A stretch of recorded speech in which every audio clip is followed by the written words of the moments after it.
प्रिय विद्यार्थियों, बीए द्वितीय वर्ष का जो द्वितीय प्रश्न पत्र है उसमें संस्कृत साहित्य का इतिहास में महाकाव्यों के विषय में हम अध्ययन कर रहे थे। उसमें हम कालिदास के जो महाकाव्य हैं, रघुवंश और कुमार संभव, उनका अध्ययन कर चुके हैं। आज हम जो अश्वघोष जो कवि हैं उनके महाकाव्यों के विषय में अध्ययन करेंगे कि संस्कृत महाकाव्य जो है उसमें उसकी परंपरा में, संस्कृत महाकाव्यों की परंपरा में अश्वघोष का महत्वपूर्ण स्थान माना जाता है कि महाकवि अश्वघोष संस्कृत के बौद्ध कवि हैं और बौद्ध ग्रंथों ने इनके विषय में जो इनकी जो परिचय है, जो जानकारी है, आवश्यक जानकारी, उसको सुरक्षित हमें मिलता है, सुरक्षित दिखाई देता है। चीन में सुरक्षित परंपरा के अनुसार अश्वघोष जो है वो महाराज कनिष्क के गुरु थे। कुछ लोगों के मतानुसार अश्वघोष ही महायान संप्रदाय तथा माध्यमिक शून्यवाद के प्रवर्तक थे, लेकिन इस पर मतभेद है। अश्वघोष सुवर्णाक्षी के पुत्र थे और इनका जन्म स्थान साकेत तथा अयोध्या जो है वो माना जाता है कि अयोध्या जो है इनका जन्म स्थान रहा है। अश्वघोष की जो रचनाएं हैं, उन रचनाओं का जब हम अध्ययन करते हैं तो इनकी रचनाओं का अध्ययन करने से यह स्पष्ट होता है, ज्ञात होता है कि जाति से ब्राह्मण रहे होंगे। और अश्वघोष भी जो नाम है यह भी इनका एक तरह से नाम नहीं है, अपितु कहा जाता है कि अश्वघोष जो है इनका कंठ जो है इतना मधुर था और मनोहर था, इनका स्वर इतना मधुर, मनोहर और गंभीर था कि इनके व्याख्यान को सुनकर के जो अश्व होते थे वो अश्व भी जो घोष करना बंद करते थे, अर्थात हिनहिनाना बंद कर देते थे। इसी से इनका नाम अश्वघोष पड़ा है। तो अश्वघोष का वास्तविक नाम क्या था, यह संदिग्ध एवं अज्ञात है। बौद्ध धर्म से दीक्षा ग्रहण करने के उपरांत ही उनका नाम अश्वघोष प्रसिद्ध हुआ है और इनकी अमृतमयी वाणी को सुनकर के भूख से व्याकुल अश्व जो होते थे वो भी हिनहिनाना बंद कर देते, घास आदि का भक्षण करना बंद कर देते थे। तो इस प्रकार से जो है इनका नाम जो है अश्वघोष पड़ा।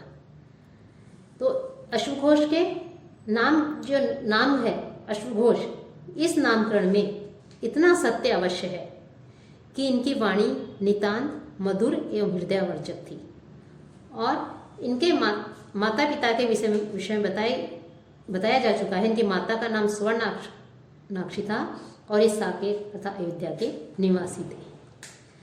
ये निश्चित रूप से नागार्जुन से प्राचीन माने जाते हैं। संस्कृत के जो अन्य कवि हुए हैं उन काव्यों की समान अश्वघोष का समय अधिक विवादास्पद नहीं है। ये प्रसिद्ध सम्राट कनिष्क के समसामयिक थे। कनिष्क 78 ईस्वी के आसपास गद्दी पर बैठे थे, अतः अश्वघोष का भी यह स्थिति काल है।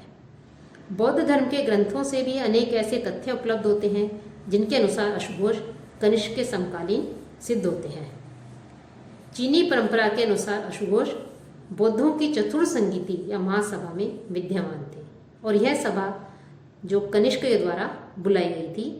अश्वघोष को कनिष्क का समकालीन सिद्ध करने के लिए अनेक अंतः साक्ष्य भी दिए गए हैं कि ये जो है कनिष्क के समकालीन माने जाते हैं।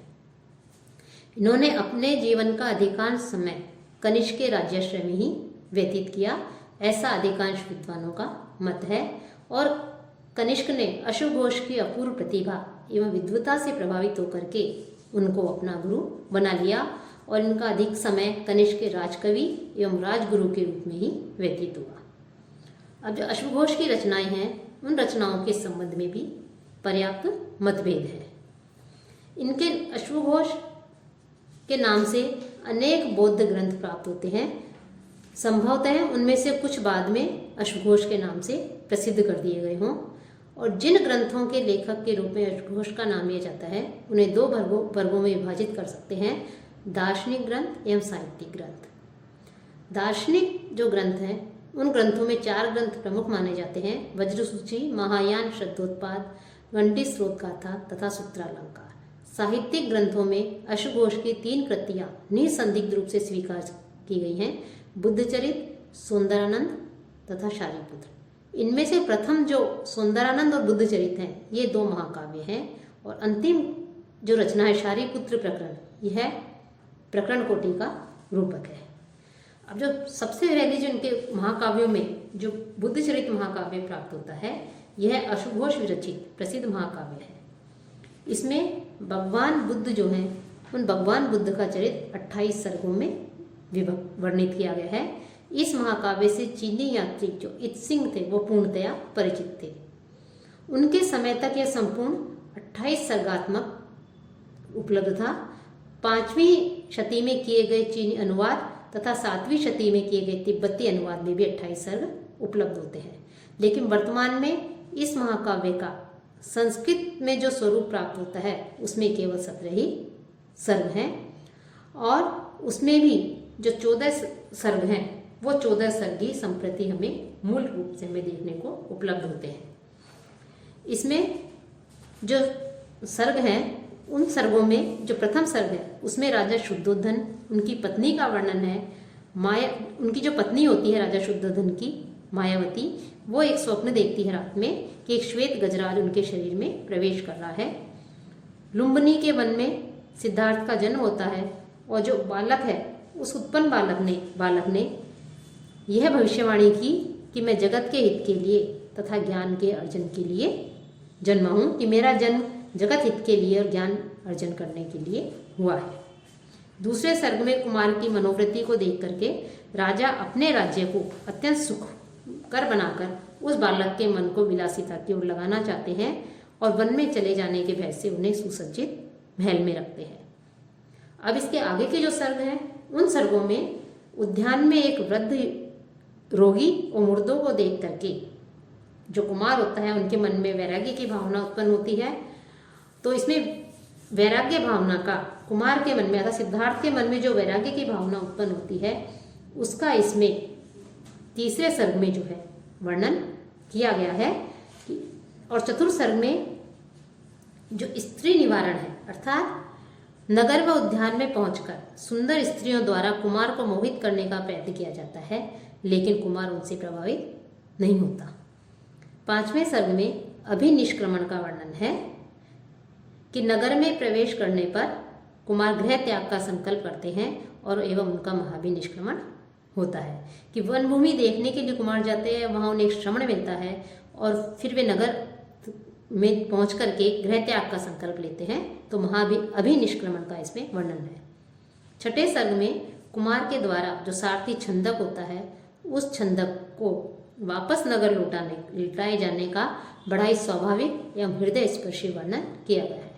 7वें सर्ग में गौतम तपोवन में प्रवेश करते हैं और कठोर तप में संलग्न हो जाते हैं। 8वें में जो सर्ग है, उस सर्ग में अंतःपुर विलाप जो है उसका वर्णन किया गया है।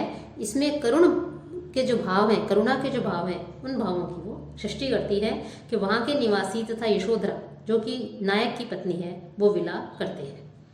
9वें सर्ग में राजा जो है वो कुमार को ढूंढ लेते हैं, उनका अन्वेषण कर लेते हैं, उनका उसमें वर्णन किया गया है। लेकिन राजकुमार पुनः नगर में नहीं लौटना चाहते। 10वें सर्ग में बिंबरसार कुमार को कपिल वस्तु लौटने का आग्रह करते हैं।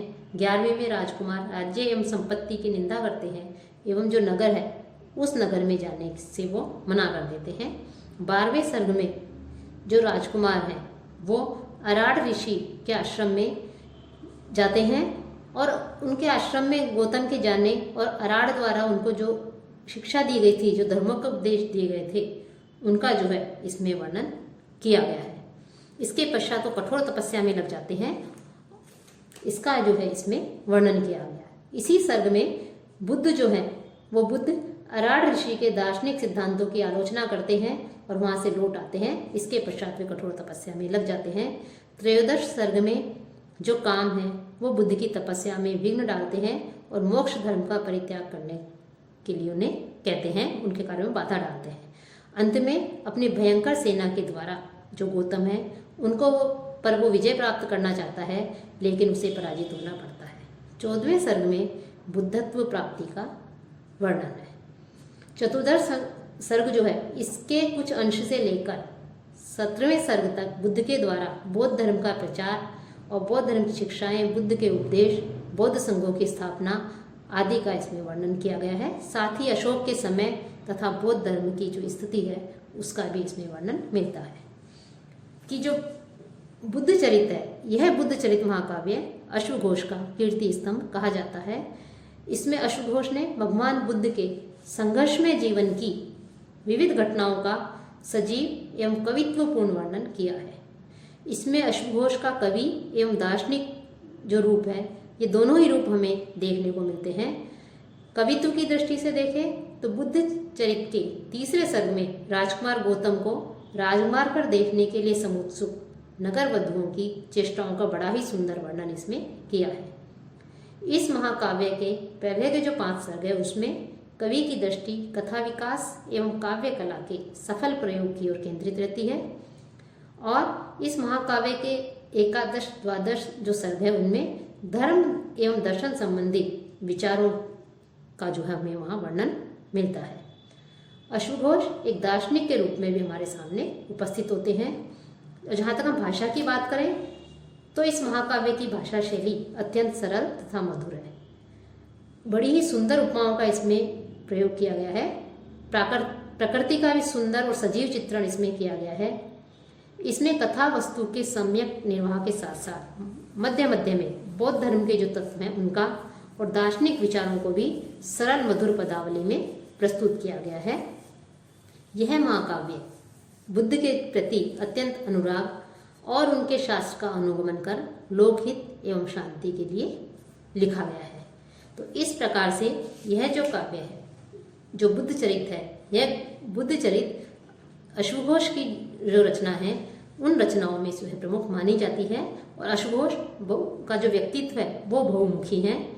उन्होंने अनेक वैसे तो ग्रंथों की रचना की है, लेकिन जो महाकाव्य हैं, जो 2 महाकाव्य हैं, उसमें बुद्ध चरित अपना एक महत्वपूर्ण स्थान रखता है। अश्वघोष का ही द्वितीय जो महाकाव्य है वो है सौंदरानंद महाकाव्य है। यह अश्वघोष का द्वितीय महाकाव्य है। कुछ विद्वानों का कहना है कि यह बुद्ध चरित से पूर्व की रचना है, लेकिन सौंदरानंद महाकाव्य की विकसित काव्य शैली को देख करके उसे बुद्ध चरित के बाद की रचना मानना ही उचित प्रतीत होता है। इस महाकाव्य में कवि ने भगवान बुद्ध के अनुज जो नंद हैं उस नंद के चरित्र का वर्णन किया है।